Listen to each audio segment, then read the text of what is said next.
famiglia. Quando ero piccirillo, in da scuola, un tempo assai lontano, facettem un tema studiando l'italiano.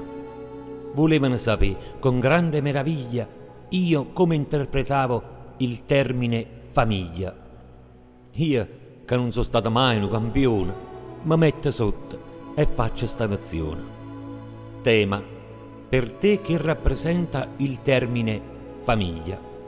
Svolgimento: per me la famiglia è una cosa seria, che non si incontra solo quando è la sera, ma che ti sente attorno tutta la vita, con mano pugno inchiuso, con tutte i dita rinte.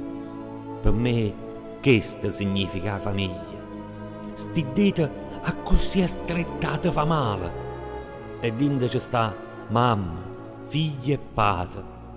Per me la famiglia è una persona sola, una cosa che ti guarda tutti i giorni, un padre che ti lucca senza scuorna, ma poi ti va la notte a rinto sonno, una mamma che si priva per sti figli, un frate che si solo te ne freva o stai vicino e soffre pure tu, una sora che ti pare nata mamma e che ti tiene stretta in coppa o pietta, quella che non ti allucca si pure pisciolietta.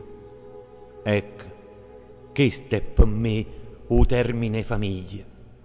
E quando i due reti rosse poi non ci stanno più, perché stanno in due cielo, che compagnia di Gesù ti sente ancora attorno, sempre azzeccata, come fosse colla.